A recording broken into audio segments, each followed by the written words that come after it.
hoje nós vamos discutir sobre uma doença que, infelizmente, atinge todas as classes sociais. Eu vou dizer, todas as classes sociais, credos, civilizações, enfim.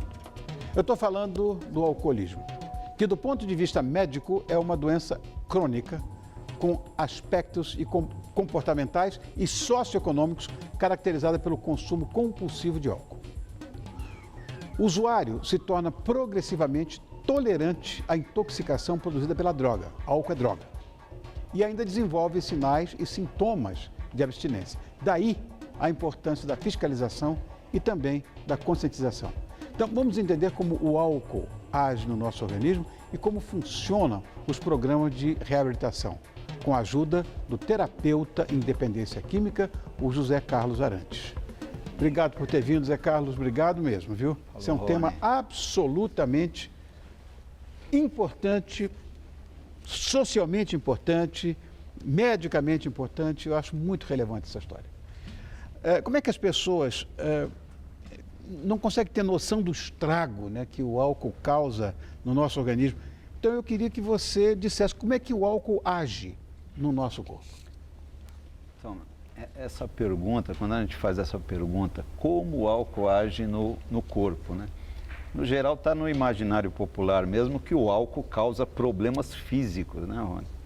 Mas na abertura do seu programa, você foi muito feliz, na verdade o álcool, ele é um agente de disfuncionabilidade social. Seguramente. Nós temos mitos, meias-verdades que permeiam a nossa cultura, né? Que profissionais de marketing, toda uma cultura ancestral. Nós estamos aqui falando de uma droga razoavelmente segura, que causa uma dependência seletiva. Só algumas pessoas lá na frente vão ter problema. Então, o que acontece? Aqueles que bebem seguramente, ou aparentemente seguramente, vai parecer que aqueles que estão bebendo de forma exagerada não têm moral, escolheram aquela vida de baixeza porque quiseram, né? Não é bem isso. E não é bem isso. Essa é a grande realidade. Ultimamente, nos últimos 20 anos, 30 anos, a ciência vem descobrindo algumas coisas muito interessantes com o advento aí da década do cérebro, né, de 1990 a 2000. Exatamente. Muitas coisas se descobriram e hoje, quando a gente olha para o álcool, né, com o avanço da ciência, nós vamos ver que é uma substância psicotrópica, como cocaína, Acabei de falar. como maconha. Acabei de falar que era droga.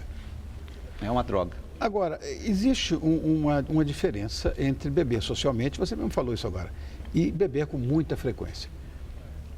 Você seria capaz, claro que seria, o que define um alcoólatra? Pergunta interessante. Há um tempo atrás, do ponto de vista histórico, né, dificilmente você conseguiria fazer um diagnóstico de um alcoólatra. Por quê? Os inventários, os critérios diagnósticos, as perguntas que se faziam numa anamnese eram muito complicadas e o paciente, que no geral tem muita dificuldade de ir a tratamento e depois de ficar no tratamento, você não conseguia segurar ele ali. Então hoje, a partir de 1977, criou-se uma coisa muito simplesinha. É assim, ó, você vai bebendo uma substância psicotrópica, usando uma substância psicotrópica, pode usar à vontade. Um outro pauzinho vai subindo, que são o quê? Problemas. Então, dependência, que não é uma questão de tudo ou nada, é sinônimo de problemas. É simples. O álcool está lhe causando problema? Você já tentou parar alguma vez? Porque se eu pergunto para você, Rony, com todo respeito, Rony, você já tentou parar de beber alguma vez? Aí você vai perguntar, mas por quê? Não é? Se você já falou, eu já tentei, já é um critério. Ora, se você tentou, é porque você está tendo problema. É muito simples isso. O álcool está lhe causando problema, alguma vez você tentou parar? Aí vem alguns critérios. Agora, dependência química hoje está muito bem definida nos manuais médicos, apesar de não ser reserva de mercado da medicina. tratar dependente químico hoje não é uma questão médica, não é uma questão psicológica, não é uma questão do serviço social. Por quê? Porque o alcoólatra, ele não se submete a nenhuma dessas áreas. Então, você precisa de um conjunto multidisciplinar, entendendo o que é dependência, fazer com que ele vá a tratamento, depois fazer com que ele fique no tratamento, porque o tratamento é a longo prazo. O negócio de ficar me diga uma coisa, todo mundo pode se tornar um alcoólatra ou na verdade, existem pessoas ou organismos que têm a propensão ao alcoolismo? A questão genética hereditária é uma informação que tem que ser valorizada, mas é um conjunto de circunstâncias. A pessoa começa a beber, 80% das pessoas bebem. 80% aqui no Brasil, os últimos levantamentos. Desses, 32% fazem uso abusivo do álcool. O que é o uso abusivo? Tem problemas. E 11,7% dos brasileiros que bebem, que dá 18 milhões de pessoas, que é muita coisa, muita gente, preenche critérios de diagnóstico de dependência. Então a pessoa está no uso, por algumas circunstâncias, ele arruma um emprego lá numa metalúrgica e todo mundo bebe ali. E ele, por modelagem, por cópia, por imitação, começa a beber também. Para fazer parte da tribo. Para fazer parte da tribo. Nós não temos assertividade, não estamos bem informados que o álcool não é um produto qualquer, é um tóxico. Muito mais que agir no corpo, ele age na alma, no cérebro. É uma doença cerebral que ultrapassa a barreira sangue-encéfalo, vai lá no cérebro. Entra em contato com circuitos neuronais inibitórios e tal, que aqui não dá para explicar muito bem, né? Mas nós já temos lá substância muito parecida com o álcool, muito parecida com cocaína, muito parecida com maconha. Então essas substâncias entram lá. Potencializa. Seria isso. Imitam, impedem o uso, tá, formam circuitos próprios, alterações neuronais para o resto da vida. Entendi. À medida que a pessoa vai bebendo, os axôniozinhos vão formando, cristalizando hábitos.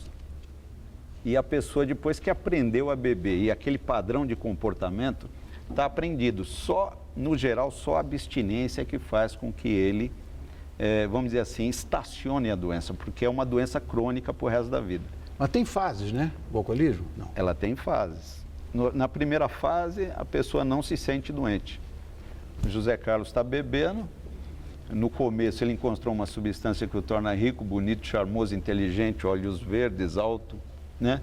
Ele se adapta bem à sociedade, melhora a sua performance, o álcool relaxa, ele fica bem lubrificado socialmente. Então ele tem o quê? Um reforço positivo, junto com a permissividade e a disponibilidade do álcool. Aí é que está. Claro. Então ele não encontrou nenhuma droga ilícita. O que impede ele de beber? Absolutamente nada. Ele não sabe que lá na frente ele pode ter problema. A maioria para sozinho, mas infelizmente 11,2% no último, 11,7% no último levantamento que teve, deu 18 milhões de pessoas que preenchem critérios de diagnóstico de dependência. Essa disponibilidade que você se referiu, é claro, você tem... A coisa é aberta, uma droga lícita. Tá. Como é que as pessoas devem agir diante, né, de toda essa disposição do álcool? Então, nós estamos aí numa sociedade ainda, né, ignorante sobre isso. Tem que convir que, de um lado, nós temos uma droga que está bem rotulada, cervejinha, vinhozinho e tal. Algumas pessoas bebem segura, como é que você vai proibir? Qualquer tipo de proibição não vai dar em nada. Agora, eu preciso me precaver de uma substância que causa muito mais danos e custos sociais do que todas as drogas ilícitas juntas. Você pega o crack, cocaína, 3 milhões de pessoas aqui no Brasil estão usando, e é o segundo maior país de uso de cocaína. Absurdo, é verdade, eu li. Estados Unidos, depois Brasil. Eu li. 3 milhões, mas nós temos 18 milhões de alcoólatras. E nós prestamos muita atenção no crack, na cracolândia, mas não olhamos para o álcool. Se existisse um medidômetro de sofrimento nas famílias, um medidômetrozinho, o álcool... Sem dúvida, sem dúvida. Então, o que alguma. Que nós... Mas essa coisa da predisposição, me parece que isso foi cientificamente provado, né? Que a pessoa tem essa predisposição ao alcoolismo. Você falou em genética. Quando a gente fala em genética, existe alguns estudos que mostram que você pega, por exemplo, você acompanha gêmeos monozigóticos, igualzinho, adotado por famílias não alcoólatras, o índice de alcoolismo de famílias alcoólatras adotada por família não alcoólatra é 4 vezes maior. Mostra que há o quê? Uma informação que tem que ser valorizada, mas muito mais a cultura do álcool. Porque se não tiver álcool disponível, se ele tiver educação sobre o beber de uma forma não abusiva, o padrão do uso do brasileiro é terrível. 20% dos brasileiros consomem 56% de toda a bebida fabricada. E a droga ataca quem? Ataca, na verdade, os nossos sonhos, porque ataca os nossos filhos. A gente não vê isso, nós estamos cegos. Quando o jovem está em crescimento, na poda cerebral, num momento de transformação, ele sai para fora, aqui nós fazemos uso binge, saímos para beber de forma rápida e violenta. O fígado, que é uma usina química, não tem tempo de metabolizar o álcool. E ele vai se adaptar àquela substância tóxica, que é um potente ansiolítico, relaxador, tal. Então, o menino dali para frente, né? Devido aos reality shows aí, que vê lá o pessoal dançando, tal, bebendo todas, ele, com 11 anos ele fala, quando eu vou poder fazer isso? E quando ele sai na primeira balada, já está tudo prontinho. Faz sentido? Faz, lógico. Como é que é feito o tratamento? Depois que a pessoa se tornou dependente, o tratamento é complicado. Como eu falei, a grande maioria não se acha dependente. Porque ele, se falar dependente, se ele falar eu sou dependente, ele está dizendo, a sociedade tem preconceito, está dizendo que ele é um pé inchado, né? Um fracassado.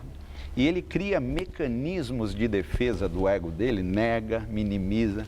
Ele pode chegar em casa que nem um bambu no vento e falar, não, eu só bebi uma asinha. Diz que o alcoólatra, depois de algum tempo, ele toma uma asinha e já cai duro, né? Com o tempo, ou não, não é verdade? Não é bem assim. A reinstalação da doença, por exemplo, a pessoa vem bebendo durante algum tempo, 20 anos, entrou numa ingesta pesada e tal, se tornou dependente. Pois bem, ele fica sem beber durante 5 anos. Se ele voltar a beber, a reinstalação é um fenômeno previsível e repetitivo em todo mundo que se tornou dependente. Então ele toma alguns goles, depois de algum tempo a tolerância se reinstala. Quer dizer, ele volta ao padrão rapidamente. Entendi. Ele ficou evoluindo durante 20 anos. Aí depois ele volta a beber, a doença se reinstala muito rápido, mostrando que há uma doença crônica ali.